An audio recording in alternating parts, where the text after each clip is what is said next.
Episódio 20. Como inovar no varejo.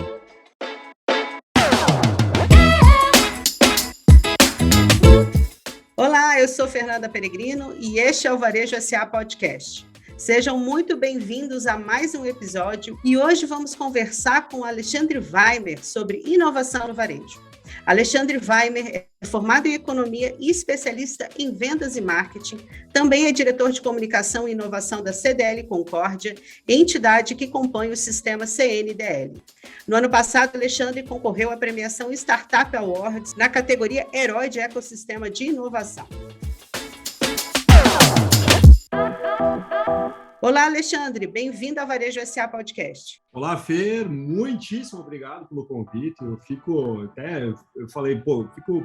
realmente pensando, né, como que vocês foram me convidar, né? Como é que foram convidar? Por que convidaram o Alexandre? Né? Espero que eu consiga contribuir, né? Contribuir para algo, para a gente construir algo inimaginável, como nós falamos aqui. Olha, a gente acompanha suas lives lá na CDL Concórdia e a gente sabe que você tem muito conteúdo bom para trazer para a gente. Bem-vindo, viu? Obrigado, Fer.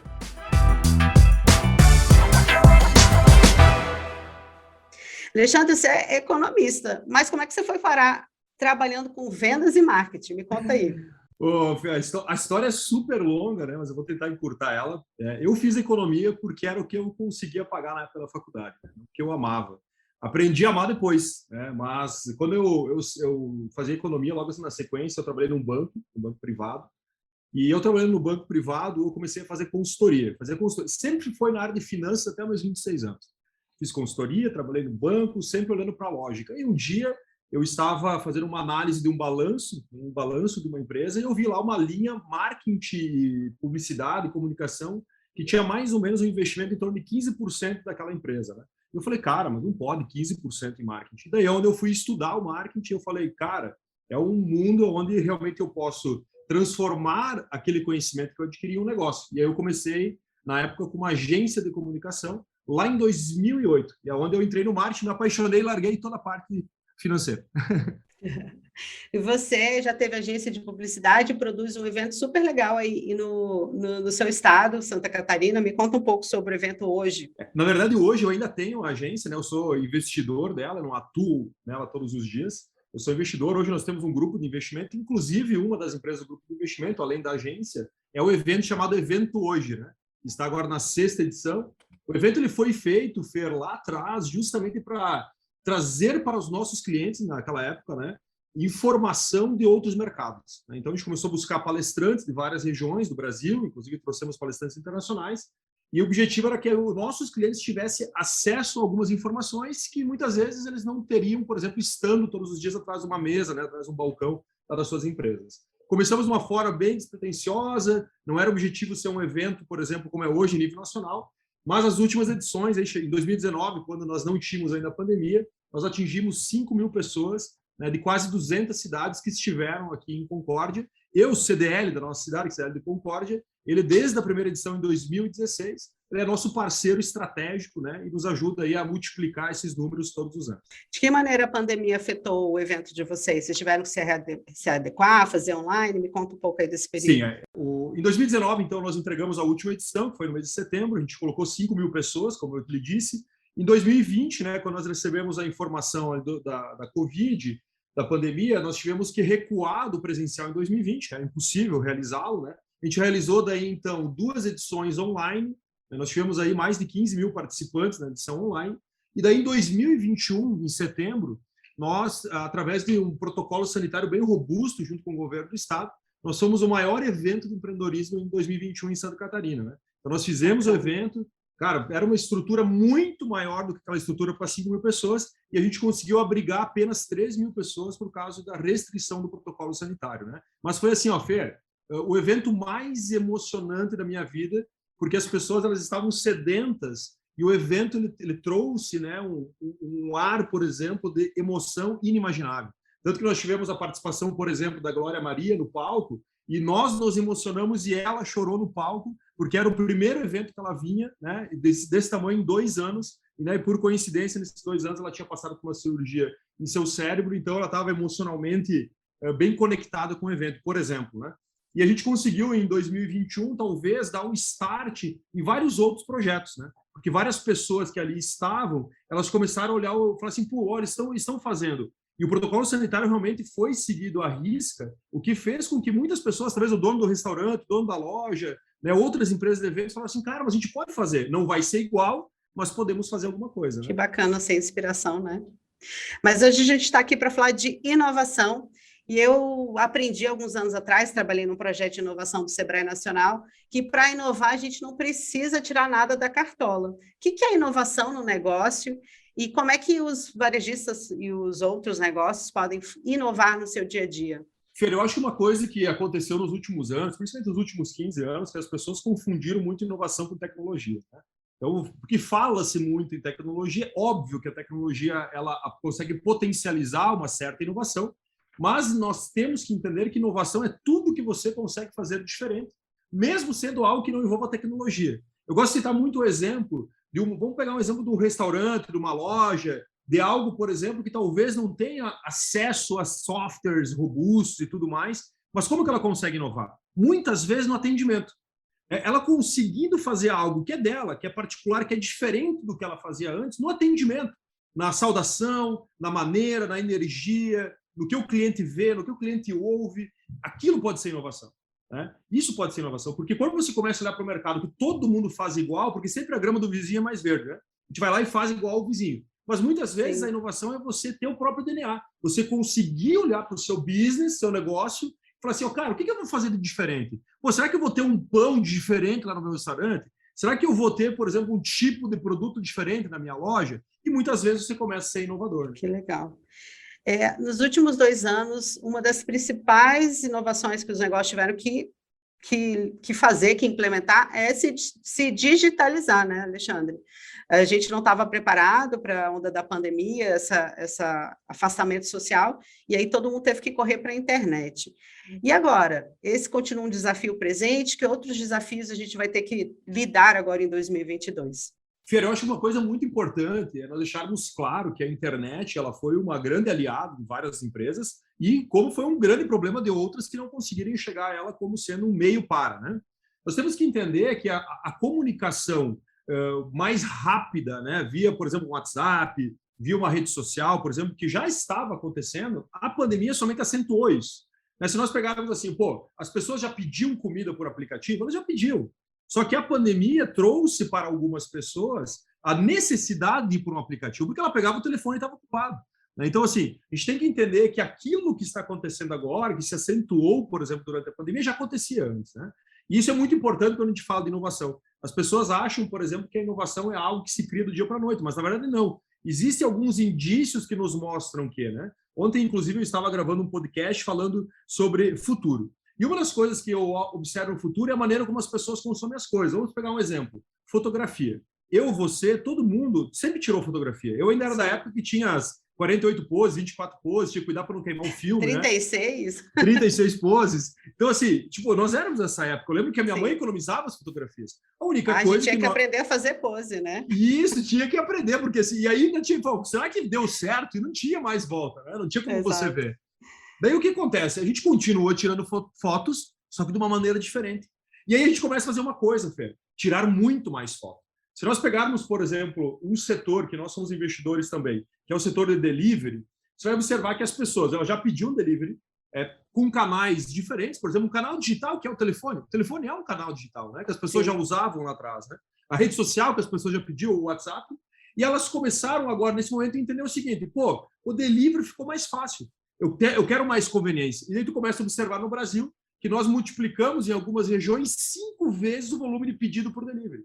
Ou seja, as pessoas já pediam, só que agora elas pedem mais. E se a empresa ela não consegue entender isso como sendo uma necessidade para ela se atualizar, com certeza ela vai o quê? Ela vai perder algum tipo de faturamento. Né? Legal. E no campo do marketing, que tendências os varejistas devem estar conectados, ligados para poder implementar na sua empresa?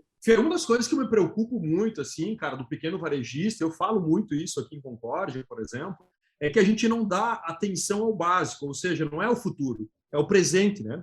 Porque se eu olho, por exemplo, para uma rede social, talvez vamos olhar aqui para o Instagram, Facebook, aí, talvez nas nossas mãos há 10 anos, vamos colocar aqui para ficar um pouco mais fácil o nosso cálculo, você vai observar que a gente tem várias ferramentas que elas não são utilizadas nem hoje no presente. Então não adianta eu falar no futuro, por exemplo, para o pequeno varejista falar sobre metaverso, que talvez algumas grandes operações estão olhando, se o meu varejista ele não consegue olhar nem para o dado do cliente dele.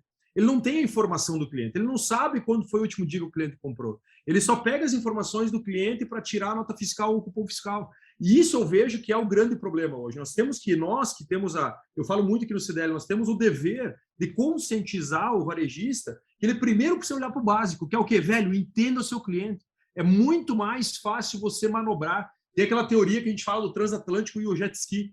Né? O pequeno varejista é o jet ski, ou seja, ele consegue virar muito rápido. Uma grande operação é o transatlântico. Ele vai demorar para conseguir fazer algo. Só que a grande operação ela começou lá atrás a olhar para os dados e para as informações, e hoje ela está preparada. Ela toma decisões baseadas em dados e informações. Só que quando a gente olha, por exemplo, um pequeno varejista, ele não consegue olhar para a carteira dele. Então, assim, a dica que eu dou, Fer, eu não gosto de reinventar a roda. Nós temos que olhar para o básico. Cara, comece a olhar para as suas informações, comece a cadastrar mais os dados do seu cliente, entenda que as redes sociais, é legal ter 20 mil seguidores no Instagram, mas, cara, o dia que o Instagram mudar a política dele, apertar um botão, cara, se foi teus 20 mil seguidores. Ou seja, tu tem que ter canais que são seus, né? Tu tem que ter informação que são suas. Né? Hoje, por exemplo, eu tenho o meu Instagram, que você falou que eu faço algumas lives e tal, mas hoje eu me comunico muito com o meu cliente por e-mail, porque é algo, uma tecnologia que eu domino. Eu tenho 9 mil pessoas hoje que se comunicam comigo, com uma taxa de abertura média de e-mail de 20% a 25% por dia. Então, assim, eu conversando com esses caras, eu domino a tecnologia. Lá no Instagram, se o Instagram mudou, por exemplo, a política, eu vou perder audiência e talvez eu vou perder que o cliente veja, por exemplo, as minhas informações impactando diretamente o meu negócio. Nesse caso, seria importante, por exemplo, investir num website? Por exemplo, também, e quando eu falo do website, é muito importante as empresas entenderem que não precisa ser um negócio que vai gastar, tipo, 100 mil. Então, são coisas simples. A gente fala, por exemplo, de landing pages, né, ou mini páginas, fazer uma página exclusiva de produto, fazer um formulário, por exemplo, do Google Forms, né, um formulário do Google que é gratuito para captar a informação do cliente. Né? Então, assim, tem muita coisa que as empresas podem fazer. Né? Então, assim, o que eu vejo hoje, Fer, que talvez por eles ouvirem algumas pessoas sobre coisas robustas, eles se assustam. E muitas vezes eles não querem, cara, mas eu não vou conseguir fazer, porque o cara me falou um dia que eu vou gastar mais de 100 mil para fazer não sei o quê, cara, não é do meu mundo, e ele acaba não se atualizando. Por isso que eu reitero, a gente precisa estudar. A gente precisa saber pelo menos o básico. Hoje, marketing e vendas para qualquer tipo de negócio, ele é estratégico. Então, você tem que saber o básico. Você não precisa saber a fundo como funciona, por exemplo, uma programação de um website. Você tem que entender o básico para saber assim, cara, se eu não tenho, o que acontece? Se eu tenho, o que acontece? Com certeza. Eu vi numa live sua você falando sobre que as pessoas às vezes levam o plano de marketing, ter uma consultoria de marketing como uma coisa supérflua, opcional, né? E, na verdade, isso é uma coisa essencial da sobrevivência do negócio, não é isso, Alexandre? Na verdade, o que eu vejo do marketing? Imagine que nós temos uma pirâmide lá de prioridades, né? Tem o estratégico, tem o tático operacional. Vamos tentar fazer de uma forma bem simplista, né? Então, o estratégico, por muito tempo, o marketing ele foi operacional. Por exemplo, eu tenho uma rede social porque todo mundo tem. Eu preciso fazer lá o cartãozinho de visita porque todo mundo faz. Só que hoje tu começa a observar o quê? A pessoa, a empresa, o gestor, que começa a entender que o marketing é estratégico, ele dá um tom mais fácil para o seu faturamento.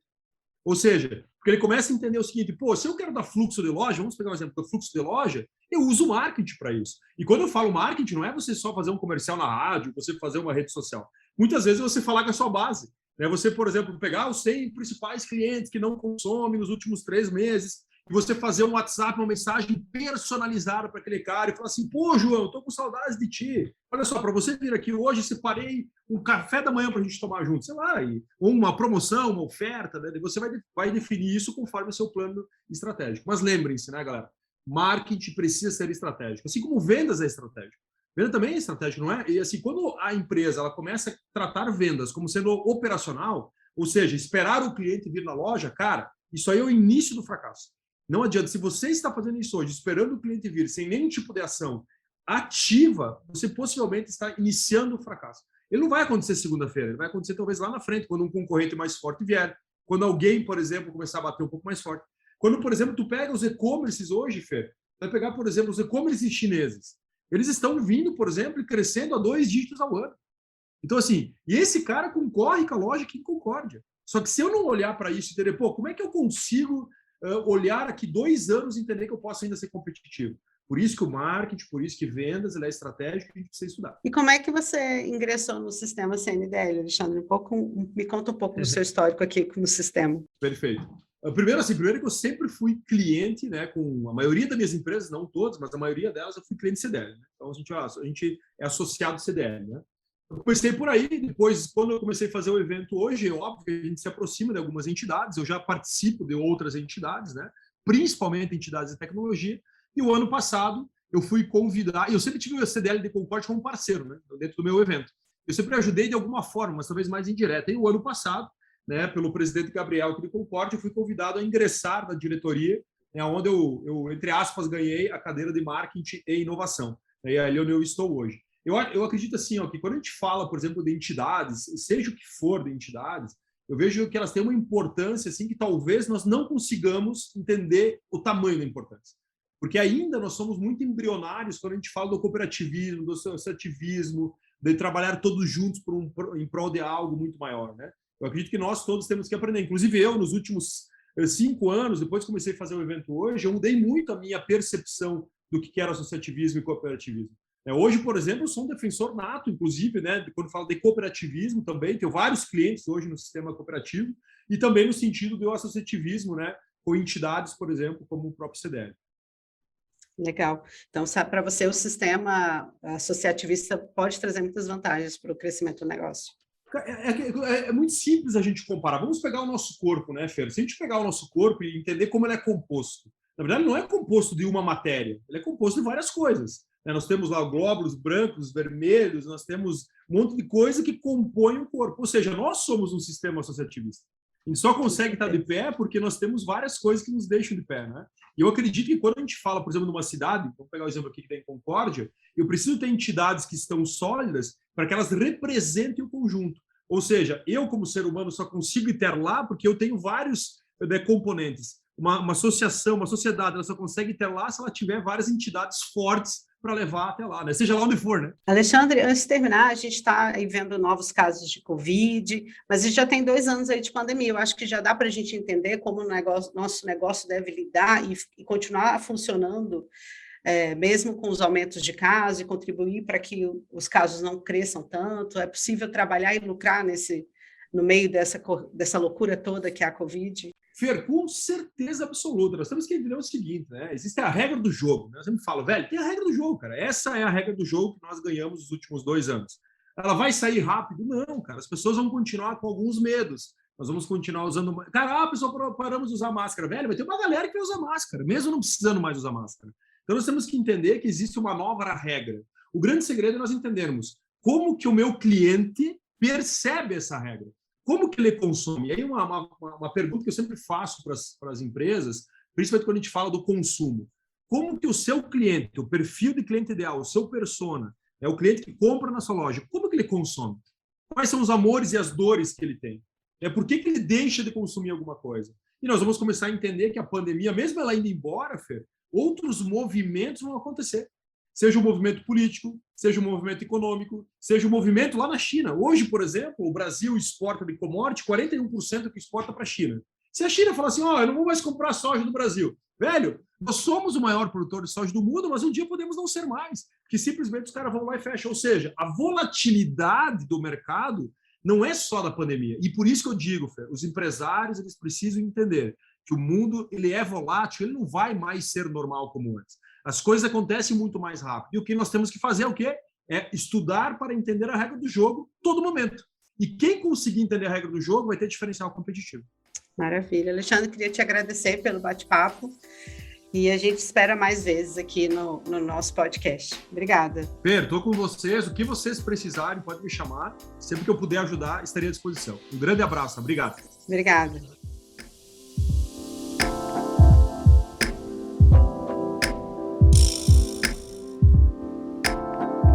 No programa de hoje, descobrimos que a inovação é essencial para manter o negócio relevante e competitivo. Quem não inova, coloca a sobrevivência da empresa em risco. Também aprendemos que para inovar não é preciso inventar nada e nem mesmo fazer altos investimentos. Com boas práticas de gestão, vendas e marketing, é possível otimizar o custo, conquistar e fidelizar clientes e aumentar a lucratividade. É isso, eu fico por aqui, mas a gente se encontra no próximo Varejo SA Podcast. Até lá!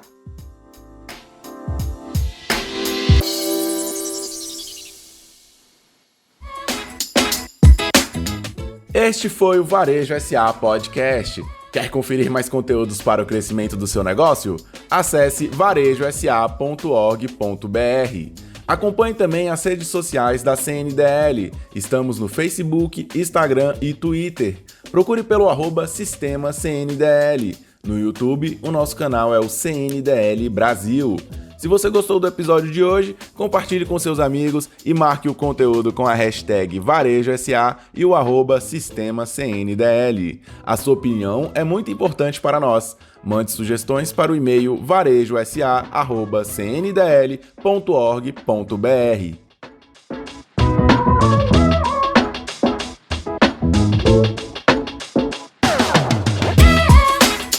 A sonorização e montagem é de Gabriel Laier. A vinheta tem participação de Lucas Mustafa. O roteiro e a apresentação é de Fernanda Peregrino. A coordenação de comunicação da CNDL é de Rafaela Paulino.